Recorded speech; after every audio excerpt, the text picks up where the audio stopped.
I shared about an opportunity that came my way. And it's actually come my way. I've been very blessed. But an opportunity came my way, and it has come my way a couple of times.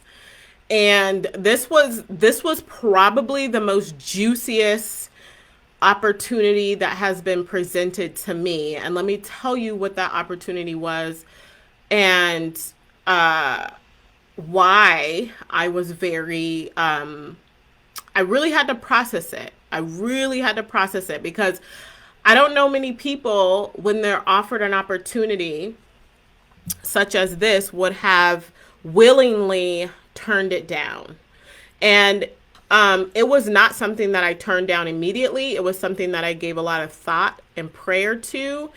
And Andre weighed in on it, obviously. We're business partners. And I talked to Douglas about it. I talked pretty much to them, those two. And it took me probably a couple weeks to come to the resolve of what I came to. So that opportunity was to take over a building. It was a residential property. It had 6 rooms. It was like a duplex, 3 rooms on each side. I wasn't going to buy it, but I was going to lease it for like cheap, like $3,100 a month. It would have needed a sprinkler system.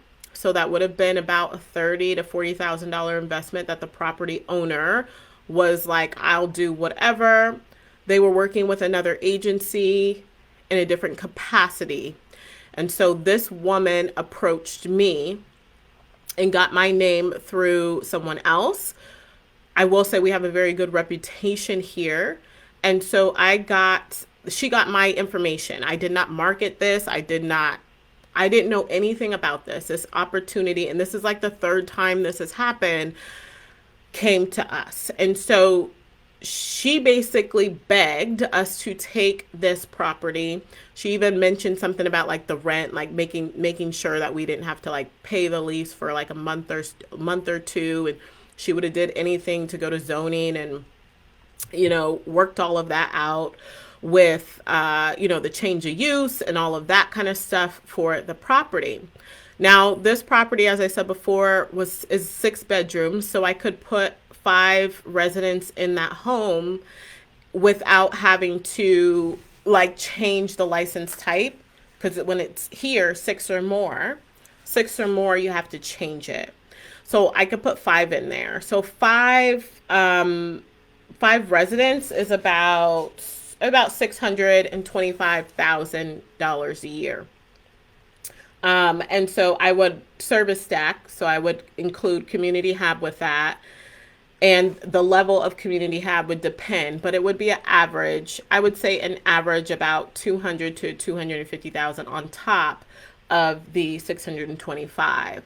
Like, it wasn't an issue of gathering everything and figuring all of that out, or paperwork or policies or anything like that. Is literally rinse and repeat, because I've already done it a couple times. But the reason why I turned it down was because there is a shortage of really good employees.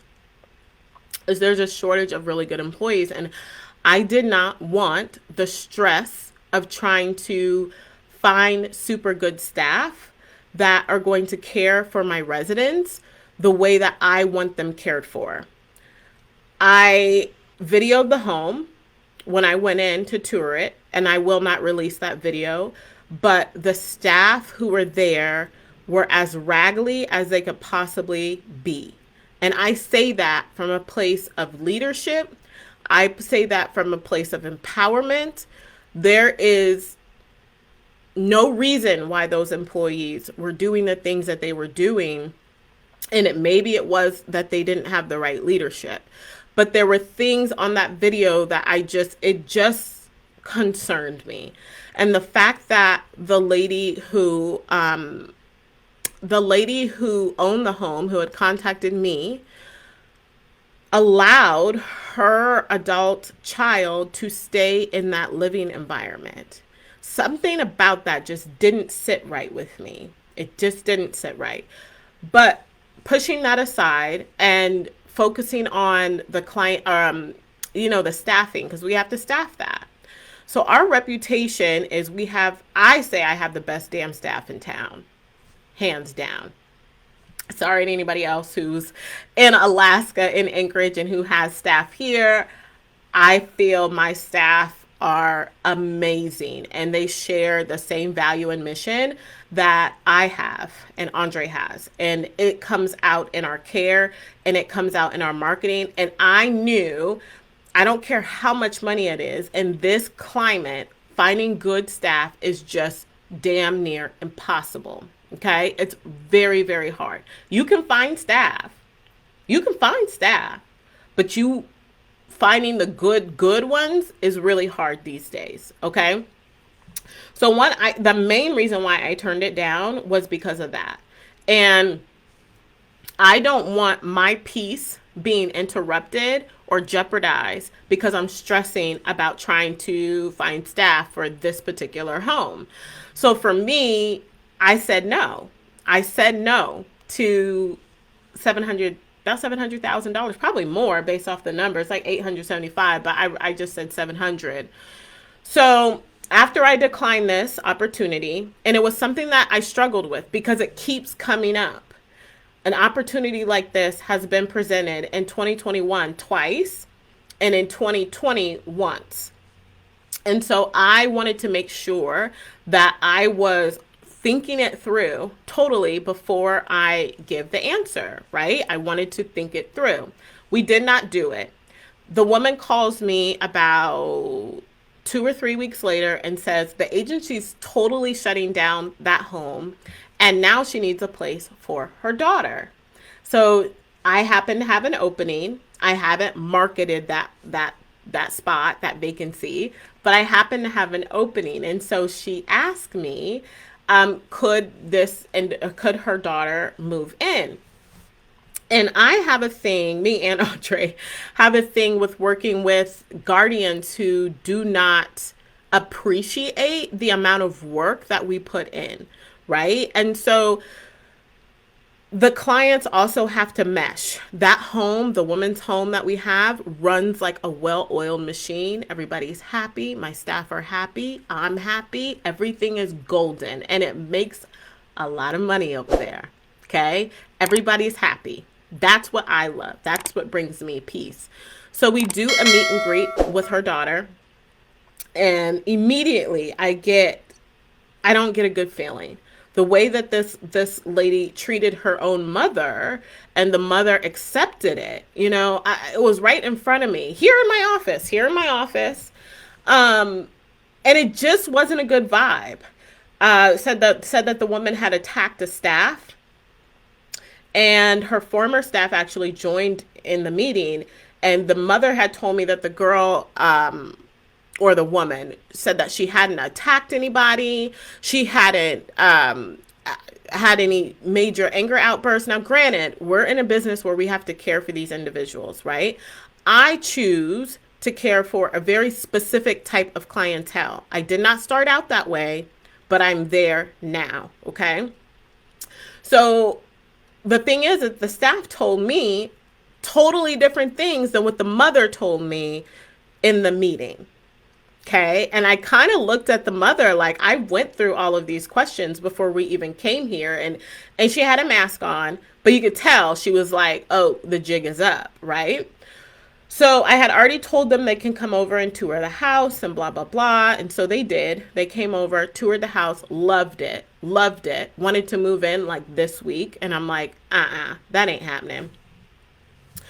So anyways, I decided to turn down that specific client because the relationship between client and then mother and me, I did not feel was going to be the right fit. Now, the resident came over and met the ladies and they vibed.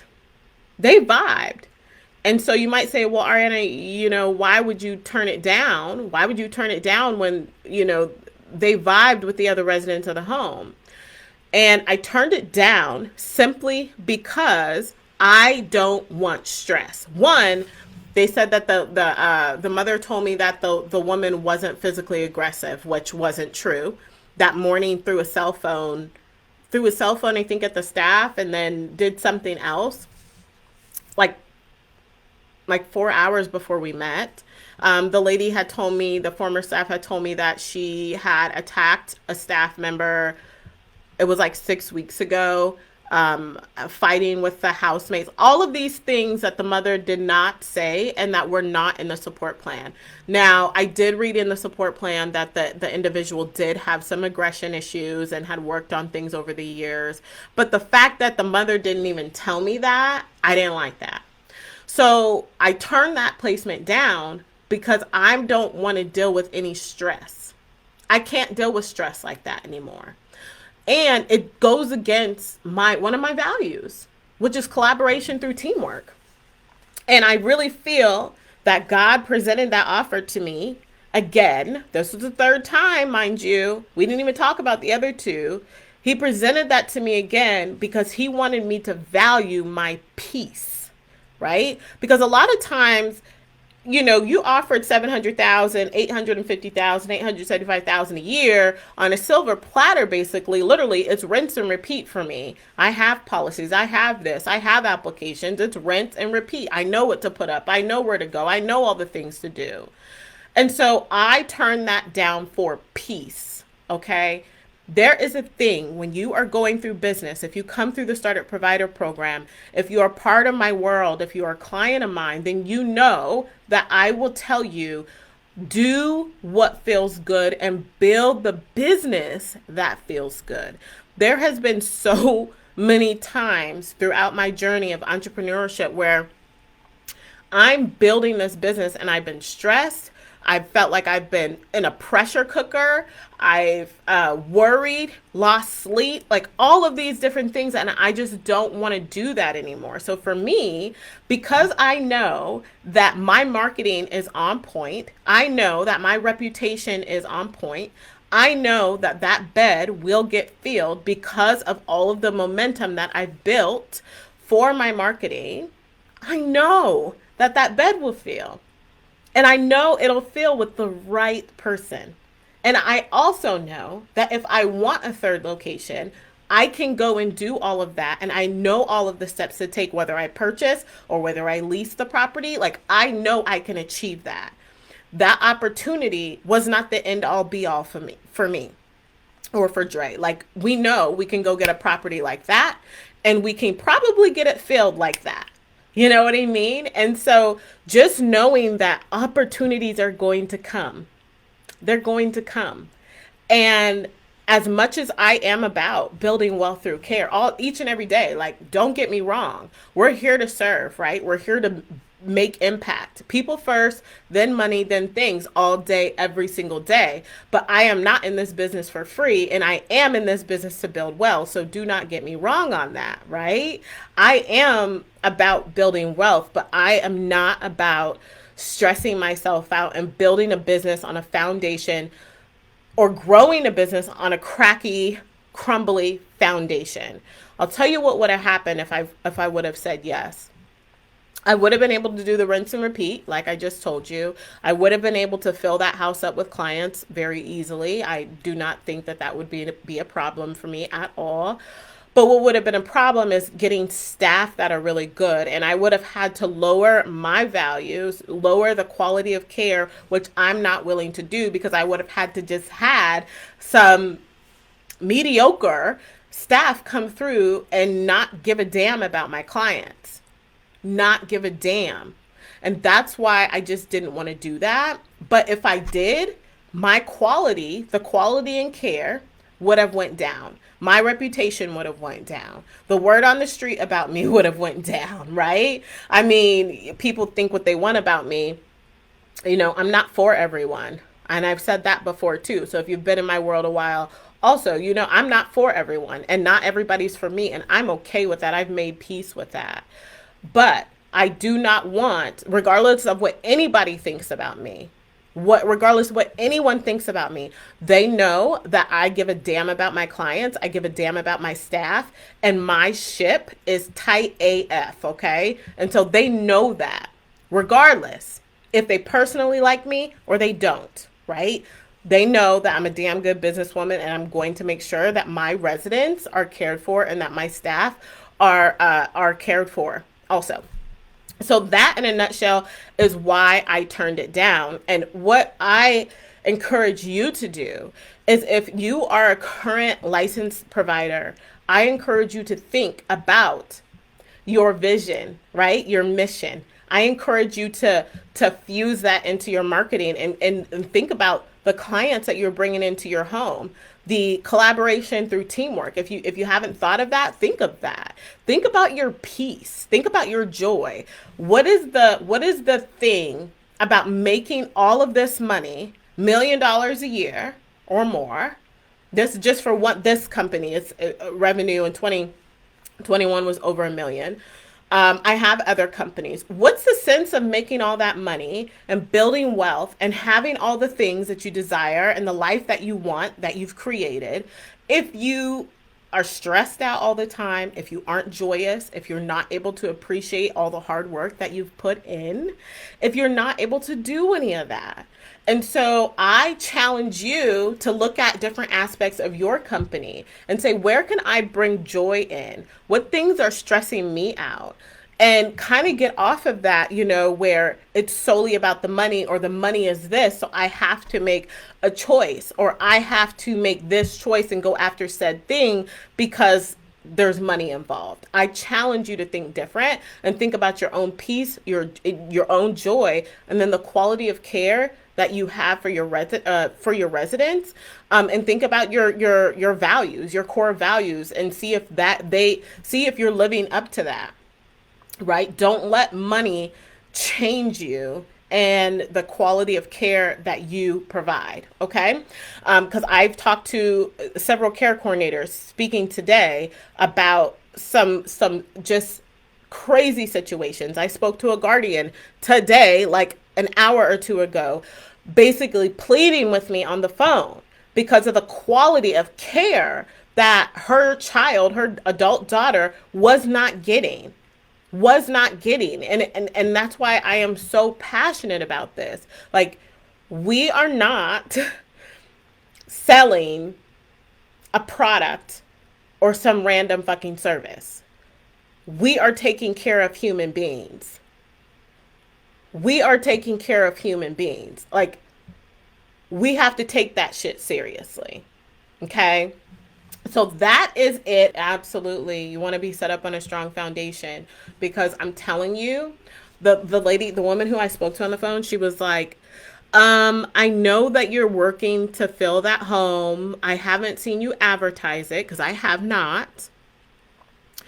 I want to put somebody else in your home. Like, I know your care. I want somebody else in the home. I haven't marketed this bed at all. I haven't done one shred of marketing for it. And I have a whole marketing thing that I do that I want to be able to share with you all. I haven't done any of that. People want that bed because they know the kind of care that they're going to get. Period. Period.